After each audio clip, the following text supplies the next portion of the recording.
Hey, Thanks, hey. Odester, for letting everybody in. If you are just joining us, hope you are in the right place to make ramen tonight. On behalf of Food Quirk, I want to thank you for being here tonight. My name is Lindsay Young. I am the head naturalist Quirk. So I kind of oversee the naturalist team here at Food Quirk. And then I have Odester Hepburn as my co-host here tonight. And Odester is head of the enthusiast team. So if you did not catch her sandwich class on Friday night, it was awesome. And the replay is up on the Food Quirk site. So if you missed that, you can definitely catch the replay, get the recipe. It was awesome and delicious. But we are excited to make some ramen tonight, and some ramen with a little bit of a naturalist twist, because I know whenever I think of ramen, I think of takeout, I think of just kind of comfort food with comfort food type ingredients. And whenever, like, kind of through my lens of looking at food, I see food like that and I'm like, how could we make it better? Like, how could we upgrade it so that the ingredients are a little bit healthier, a little bit cleaner? How is this something that I could recreate at home and, just add my little naturalist touch to it? Odester, do you have anything that you want to say before we get started? I mean, I'm just excited. I love a good ramen, honestly, and I love all types of ramen. So I'm excited to see your play on it, because definitely just from the ingredients, it definitely looks tasty. So I'm ready, and Yay. then we can do to get it, tasty, but still on that naturalist side. So I'm definitely excited. I hope you guys are as well. Yes. So kind of before we jump in, a little bit about me. Like I said, my name is Lindsay Young. And aside from being head naturalist, I am a transformational nutrition coach and a certified strength and conditioning specialist. And I own a wellness company called Lindsay Lives Well. I'm also a homeschool mom, and our family lives just outside of Boise, Idaho, where it is absolutely gorgeous today. I think I actually got a little bit of a sunburn. We were out in the garden for a few hours, and I'm so happy that after a cold Boise winter, spring is like here. So little disclaimer about myself as a cook. I am not a classically trained chef. I have no professional cooking experience. I am just a mom who is also a nutritionist and really likes to cook and eat delicious food. And because I have that kind of nutritionist lens, I also want my really delicious food to be on the healthy side. So this is, I know we've had some amazing Nomnivore classes with Food Quirk that have had professional chefs, and I am so envious of their knife skills and their, just all of the knowledge they have around when to add certain ingredients and things like that. I don't have any of that. So I think my food tastes pretty good. People buy my recipes, but if you see something that looks a little bit off, like she did that out of order, or that's not how you're supposed to use that utensil, it's because I'm not a classically trained chef. So I also will put tonight's recipe on a downloadable PDF, and it will be sent to everyone who is here with us live tonight or who registered and is watching the replay. So if you want to take notes as I go, that's awesome. But I'll also send you the recipe tomorrow so that you can recreate it at home and just kind of sit and enjoy the experience tonight. I'm going to heat up my pans, and then I will walk you through the ingredients and kind of what we're going to do first. So on the stove back here, I have a pot of water that I'm going to boil for our ramen noodles. Get that going. And then I also have a big pan that I'm going to be cooking our broccoli and beef on. This recipe is definitely designed to feed a lot of people. I have a family of 5, and I have big appetites in my family. I have growing children. So I think the first time I made this recipe, I used, like a pound of vegetables and a pound of protein, and it was not enough food. So if this looks like a lot of food to you, it's because it is a lot of food. So feel free to half the recipe. You could half all of the ingredients, and this recipe will turn out just perfect. So just a little bit of a disclaimer there. So for our ramen noodles, we're using Lotus Foods rice ramen. I buy these at Costco in bulk. Like, I buy a lot of things in bulk with a big family. And you have not had these. Odester, have you had these? Actually, I have had those. Yeah, they're Yeah, delicious, they're really right? good. And Yeah, they're super yeah, good. so if you haven't seen them before, they come in a block like this. So we'll heat up our water and we'll pop a couple of those in there. I usually use 2 to 3 for this size recipe. If you like your ramen to be more ramen, more noodle heavy, you could definitely use more. And you could also, if you are grain free, these are gluten free because they're made with rice. But if you're grain free, you could also use a veggie noodle. So you could use zucchini noodles or spaghetti squash or something like that as well. And then we are going to, on the pan already, I have heating up some sesame oil.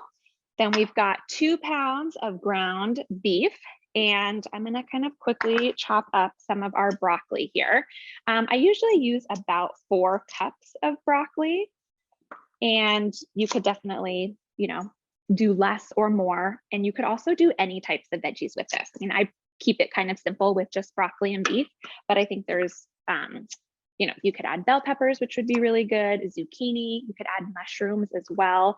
And I know we'll talk at the end about maybe some ways that we could make modifications if you're doing a vegetarian or a vegan twist on this. And so you definitely don't have to use beef, but you could just kind of add a whole bunch of veggies. Kind of a fun tip about these broccoli stems too. So I don't know, Odester, do you ever eat the broccoli stems? Actually, yes, I do. I actually like to chop them up even thinner sometimes or boil them and then throw like some soy sauce and some rice and so veggies, they're from the ground. Yeah, So I feel like you can do anything with them. So I I know. like to And I keep feel like everything. all parts of them are edible.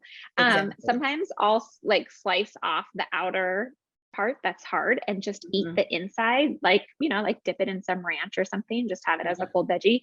But what I'm going to do with these later is I'm going to chop them and then steam them, and then I Mhm. freeze them for smoothies. So I'll use the broccoli stems that way, so they're not wasted. But yeah, so nice to be able to use all the parts and not have to throw anything away.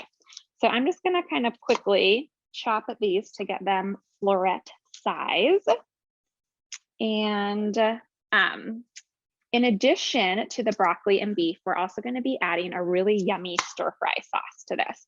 And it's a simple sauce that is made with coconut aminos, which is a really great soy sauce substitute. If you're not familiar with coconut aminos, you can get them. This is from Trader Joe's. You can get them at all health food stores. They're a little sweet. They taste very similar to soy sauce, but we don't do soy in our house. So anytime there's soy sauce in our recipe, I just sub coconut aminos 1 for 1, and it turns out great. And then also in the sauce, we've got sesame oil. We've got some apple cider vinegar or rice vinegar, kind of whatever vinegar you have on hand. I don't think I have rice vinegar right now, so I'll probably use apple cider. Hey, Corbin, could you grab me the apple cider vinegar? A little sous chef in the background. That was the one thing I forgot to get out. And then we've got garlic powder, ground ginger, and then a little bit of arrowroot powder. So the arrowroot is it's optional, I would say, but it's a way that you can kind of thicken the sauce, which is nice if you're trying to go for that takeout kind of texture of with your sauce. So sometimes if I'm in a hurry, I won't use it. Nobody mentions anything, but I do notice if I add the arrowroot flour to the sauce that it thickens it up a little bit and just kind of gives it a nice texture. For sure. Let me finish chopping these. Look So at Odester, if we were going to do kind of a vegetarian take on this, what other veggies, like when you do a vegetarian stir fry, what are some of the veggies that you like to add? peas, corn, That's a good one. onions. I like to add green onions. That's one of my favorite. I love green onions. I love green onions too. Carrots. I mean, like I literally will go in the kitchen. I'll go in the refrigerator. If it's stir fry night, it's been a long week. I'm like, all right, let's pull it all the veggies, everything from the freezer, everything from the refrigerator. Because like you said, I mean, you can't go wrong with a good stir fry or a good ramen with your veggies. You can really put anything in them. Agreed. Okay, so I'm going to drop that little sizzle going on back here. So I do have a camera over here so you can see what's going on in the pan. Just gonna break up my ground beef over here. Actually isn't the best utensil for that, but that's what I grabbed. And I see we have someone all the way from Japan in the building today. Do we? Yes, That's awesome. yes, we do. Yeah, I would love to hear in the chat where everybody is from. That would be fun to find out where everybody's tuning in from. And as I'm cooking, if you guys have questions, feel free to pop them in the chat. And if it's timely, Odester can interrupt me and ask it. And if it's more of just kind of some general Q&A, there will definitely be time for that at the end as well. Holly from Boston. I'm from Virginia Beach, Virginia, or coastal Virginia. Some people know what it's at. So that's where I'm from. I don't think I knew that. Anybody else want to tell us where they're from or their favorite veggies to throw into their stir fry or their ramen? Because, you know, there's no wrong way. Yeah, I would love to hear Holly's take on that because I know yeah. Holly and Greg make some really delicious food. Oh, yes. Okay, so my water is heated up. So I'm Holly gonna says she pull loves out. adding mushrooms to hers, and Greg from Boston too, obviously. Hey, Greg. Okay, so I'm gonna add 3 of these rice ramen noodle blocks. And I love like a heavy ramen. Like I'm a noodle person in general. So like the more even when I go out to eat and get ramen, I'm like, can I have extra noodles, please? Oh yeah, bok choy. Okay. And said bok choy, baby bok choy, which oh yeah, I love bok choy. You're right about that. That is a good addition for any ramen or stir fry too. Okay, so these ramen noodles, I believe that it's 4 minutes that you cook them for. Mm-hmm. So they cook really quickly. Once they're done cooking, I should look at my watch so I know. I'll just drain them and then keep them, and I will add them into the pan at the very end. I think too, if you were going with the vegetarian ramen route, I think that the mushrooms would give like really great texture to the ramen and give it like some like a meaty type of vibe. Like a meatiness, yeah. And I would love to hear from Holly and Greg what type of mushrooms they would use. They are the mushroom pros. Okay, so as this meat is cooking up, once it's cooked, I'm actually going to remove it from the pan when I cook the broccoli. Okay, so I'm gonna kind of work on my sauce a little bit here. Thank you, Corbin, for the apple cider vinegar. Okay, so first I'm gonna add coconut aminos, and I'm gonna pour, this thing is a little over a cup, so I'm just gonna pour it all in here. Yes, I've never used coconut aminos, so I'm definitely gonna have to take a try at that. Yes, they are delicious. They don't taste coconutty. They taste very much like soy sauce. I think they're a little bit sweeter. Okay. And then I'm gonna toss in, probably have about a tablespoon of this left. I'm gonna put my sesame oil in here. I love sesame oil. Me too. It's the flavor is just everything, especially when you add it. I mean, to anything, it just always tastes really good. So I agree. And then I don't have rice vinegar right now, but I always have a lot of apple cider vinegar because I take apple cider vinegar in the morning. And so I've always got it on hand, and I think it is just fine as a substitute. So I put about a tablespoon of that in there. And then got my ginger, got to grab some garlic. So I'm going to use garlic powder and ginger powder, but you could definitely use like minced ginger or garlic. It doesn't have to be the powder form.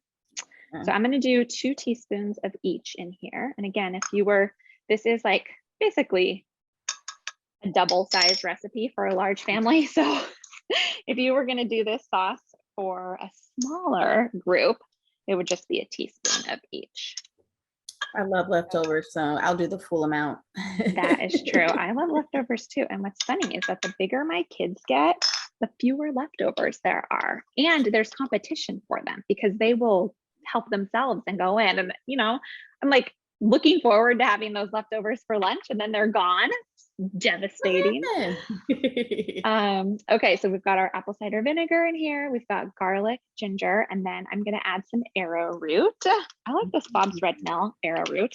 So arrowroot is a great like thickener. That's a gluten-free option. So if you normally are adding flour to something to thicken it, you can usually just substitute arrowroot kind of 1 for 1.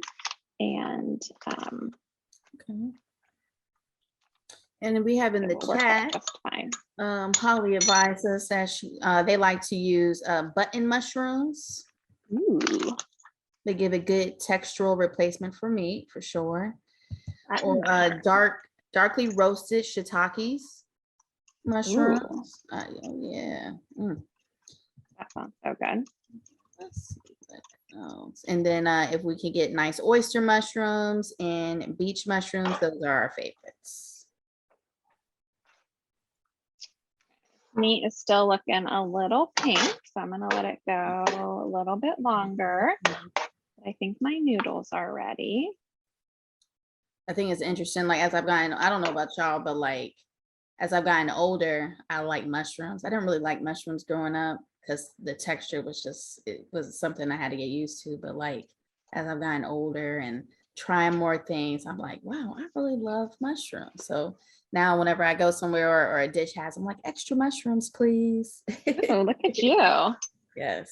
I would agree. I definitely like mushrooms more. I should break this up with a spoon a little bit. I like them more as I've gotten older, but I don't think I'm quite at the point where I'm asking for extra mushrooms. So, so with this ramen, the instructions do say that halfway through, it's good to get in there and kind of break the noodles up so that they cook evenly. And I did not do that, and it still turned out fine. But I break it up a little bit before I rinse. And I'll just kind of keep it over here. And you just boil the noodles just in water, no oil or salt or anything? Yep, just in water. I mean, I think you can add oil or salt. I didn't. Okay, cool. They always turn out fine.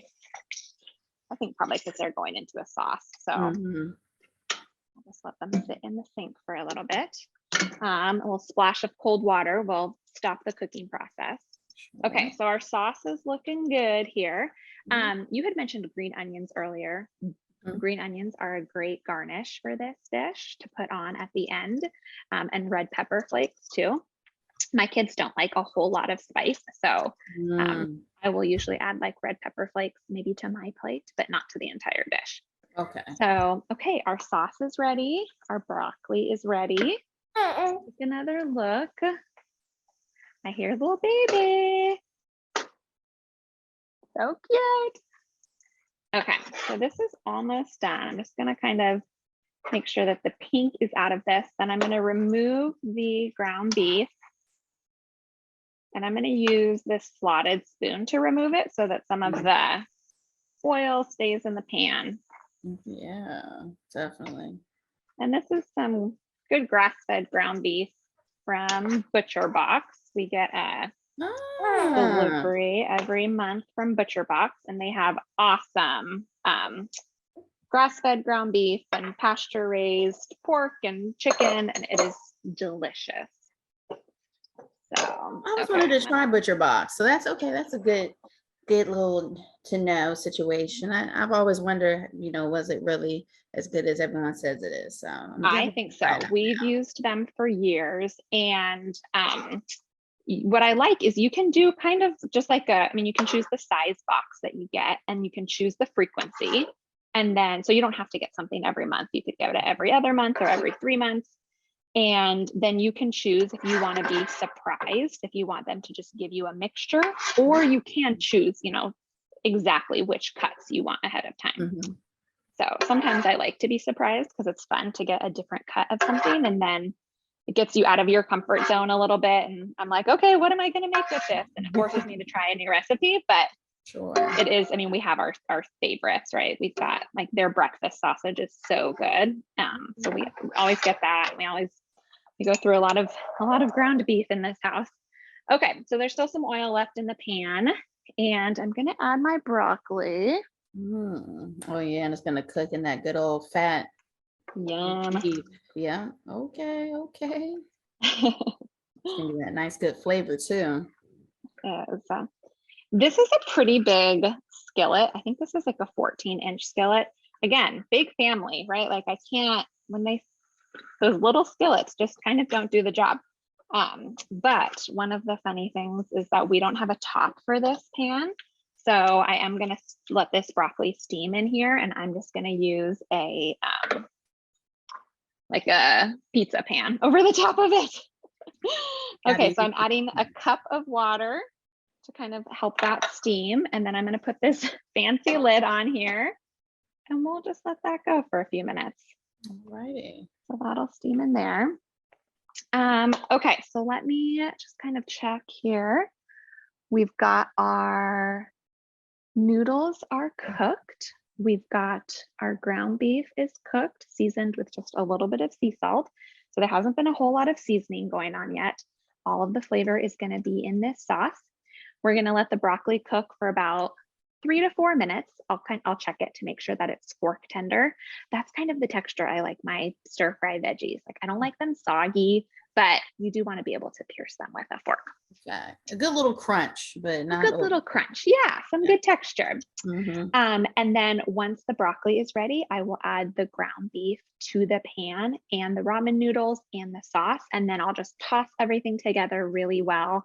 Let that sauce come to a simmer so that the flavors can get to know each other.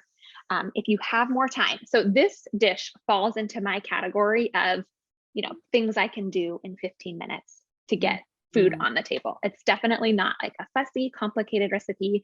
And every time I'm cooking it, I think, oh, it would be fun if there were, like we're talking about all those different kinds of veggies. I always think, oh, it would be fun if I had added more veggies in here. But this is a dish that I can, doesn't require a whole bunch of ingredients. I'm getting food on the table. There's protein, there's a veggie, there's a carbohydrate. I know the kids will eat it. Nobody's going to complain. But there are so many ways that you could make this a little bit more interesting.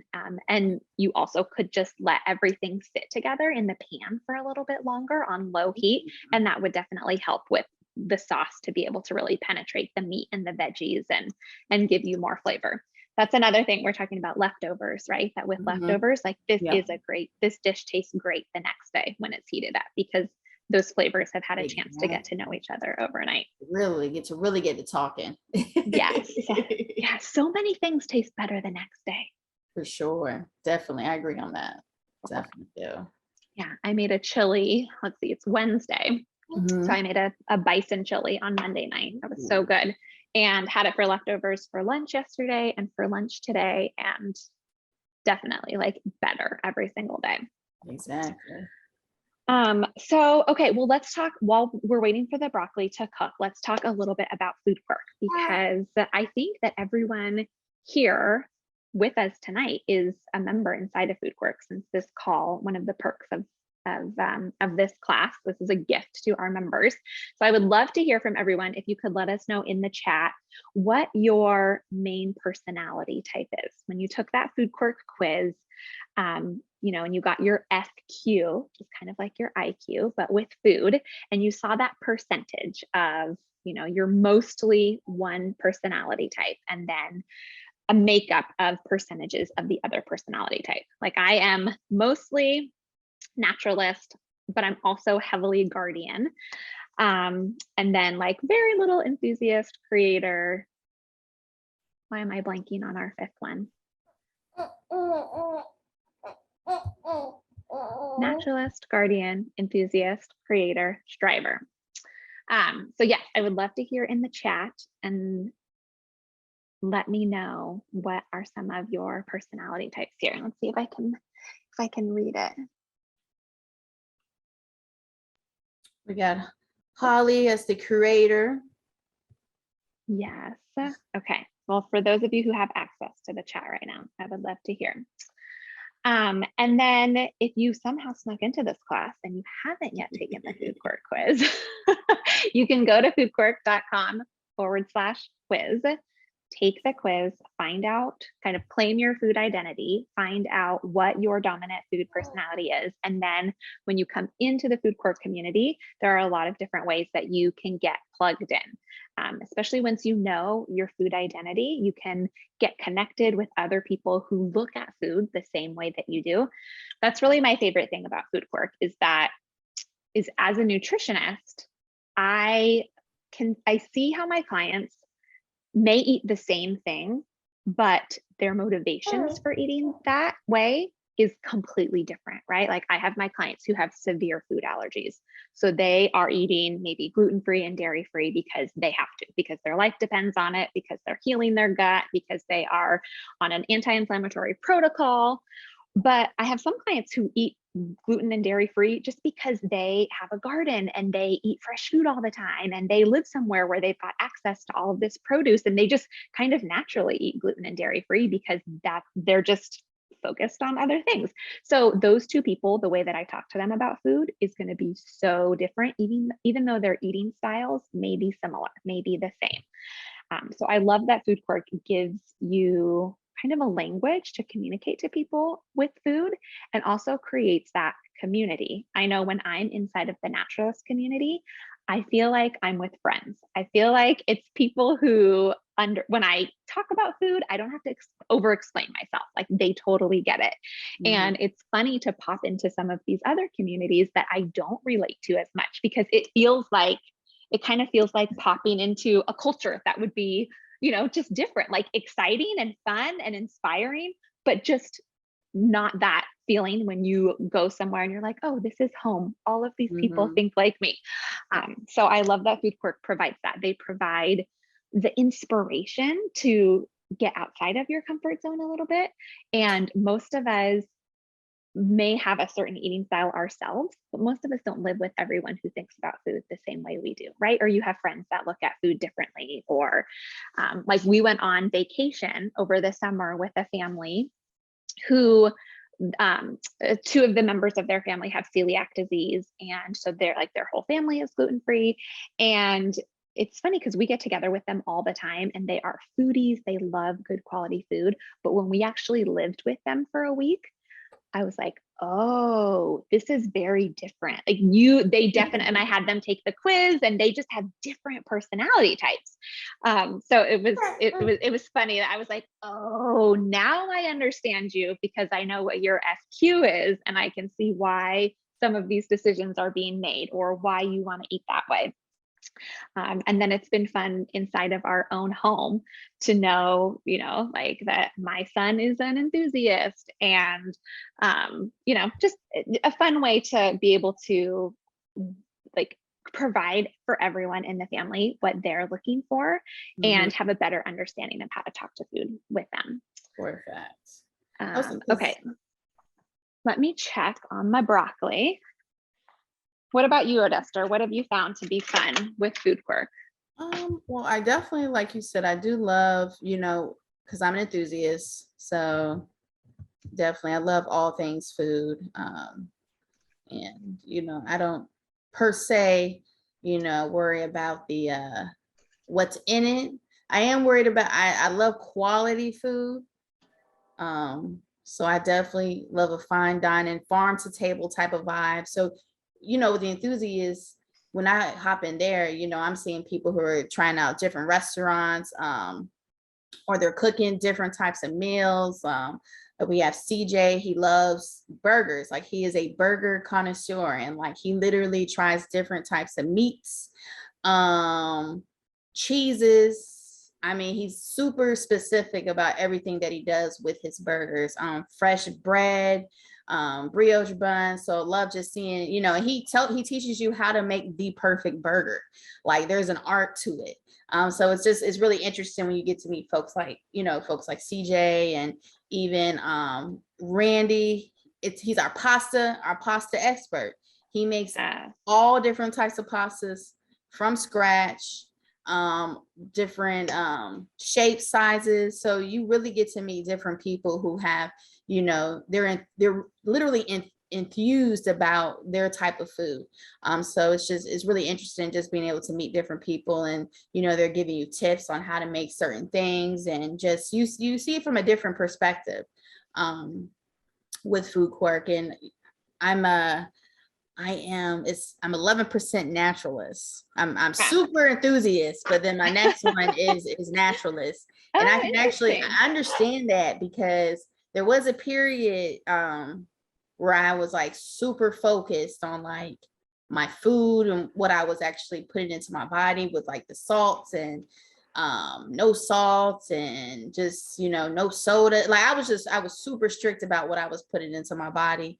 My mom, I was raised, she has a garden. She has a garden. So tomatoes, cucumbers, fresh Scotch bonnet peppers, like all that stuff. So I love a good farmer's market. I love farm to table restaurants. So I just hop in the Naturalist every now and then to see what they have going on, especially if I want to, you know, clean out my gut. It's a good opportunity to hop over there to see what's going on, and you know what you can do, because you can eat good and still be healthy. Yeah, It's not about totally. like, oh, you're denying yourself. It's just a new way to do it. And so, you know, with Food Court, you just get to meet different people, different cooking ways, and no one's judging anybody at all. Yes, yes, agreed.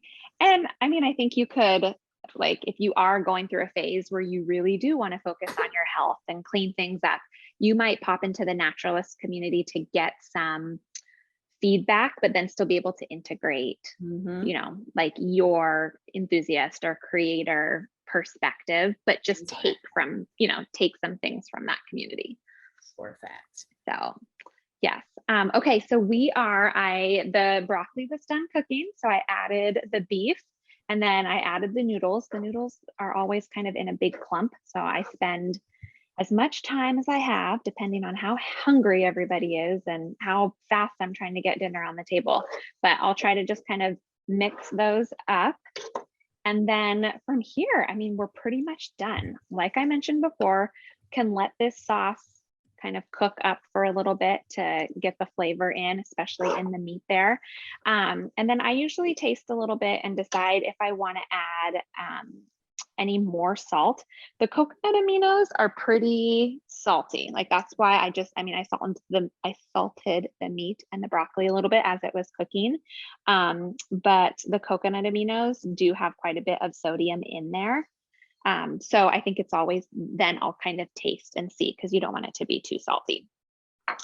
And then, like I said before, we like green onions on this, and then maybe some red pepper flakes for a little bit extra kind of flavor, a little garnish on there. Optional, of course, but yeah, this is pretty much it. This is my take on a kind of a healthy, easy ramen night dish. It is gluten-free, dairy-free, soy-free, refined sugar-free, free of free of all the things, but definitely big on flavor. Oh, thanks for putting the quiz in the chat there too, Odester. Yeah, definitely take that quiz, guys, if you haven't. So you can Yeah. definitely, you know, see where you're at our dinner table. Yes. Okay, so I think that's about it. If there are any questions, I know this is a pretty simple, straightforward dish, so there might not be a lot of questions, but you can definitely pop those in the chat, and I'm happy to answer them. And if not, we will. So like I mentioned at the beginning, I'll write this up on a recipe card for everyone, and then be looking for an email tomorrow that will have the replay in case you weren't able to be here with us live. Of course, we'll send the replay out to everyone, or if you want to watch again to kind of see step by step, and then you'll have that recipe card as well. I'm definitely going to be making this. Yeah. So anything else? You think we're done, Odester? I feel like we got to see you taste it though, to make Oh, you sure. want me to taste it? Okay, I can taste it. I I'm not used to eating alone. My kids are all at soccer practice right now. This is such a weird like time of the year because we have so many sports going on and we Mm, always like to eat dinner as a family. And now I'm like, are we eating dinner at 8 o'clock at night? Is that what's happening? ooh, We can either eat dinner at 4 together or we can eat dinner at 8. That's kind of our options. But I'll probably actually eat early and then just have it all set up for them when they get home. that's so nice. But of That's course, kind of the you. perfect bite has to have a little bit of everything, right? It's got to Just a have a little little bit bit. of Yeah. noodle, Soak it a in that little bit of sauce. meat. And you could also use, I mean, this probably goes without saying, but you could use any type of ground meat for this too. You could use ground chicken or ground turkey, or I've used bison before. I'm trying to get a small piece of broccoli. These are all kind of on the big side. And then, I mean, I tend to use a lot of ground meat just because, I mean, it's affordable when you're feeding a large family, and it also cooks up really fast, which is nice when you're trying to feed everyone quickly. But a lot of stir fries, of course, will use different kinds of meat. Okay, here we go.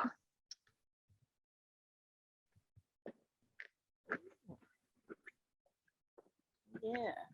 I can hear that crunch. Mm-hmm. Good texture on the broccoli. Yeah, it's good. So I'm just going to turn the heat down Mm-hmm. and let it simmer for a little bit until everyone's home and ready to eat. Yeah, I'd say I want a thing of hot chili oil just to drizzle all over it. Mm-hmm. I like mine. I like heat, so yeah. That's what I would say is like missing is a little bit of a kick, which my kids love. Like they don't like super spicy. Yeah. So that's why I like maybe some red chili flakes on top, something to add a little bit of spice. But at least between the coconut aminos and the ginger and garlic and sesame oil, there's still a lot of really good flavor in there. So, well, thank you guys for joining me tonight. For those of you who are on here live, always fun to have a live audience. I would love to have you reach out on Foodqu and find me. I'm Lindsay Lives Well. That's Lindsay with an AY. And I would love to get a message from you. Let me know that you watched the class, or if you try the recipe, that would be so fun to hear too. Odester, are you at your name on Foodqu? I'm trying to remember. It's Odester Eats. Okay, Odester Eats. Yes, on Foodqu. I always just type in Odester and then the rest of it fills in when I'm searching for you. I'm the only Odester up there, guys. But I put it in the awesome. chat too. And then Odester and I are also both on Instagram, and we both do quite a bit of fun food stuff on Instagram as well. So we would love to connect to you there if you are on Instagram, and you are at Odester Eats. Is that correct? Yep. Okay. And I'm at lindsay.lives.well. So yeah, so thanks for coming, you guys. We will get the replay out. Feel free to reach out if you have any questions. Hope you enjoyed Ramen Night, and we'll catch you inside the Foodqu platform. Thanks, Odester, for co-hosting. Thank you, and can't wait to connect with all of y'all. So definitely take that quiz if you haven't, and if not, we'll just see you in the Foodqu table. Yes. All right. Bye, everyone. Bye.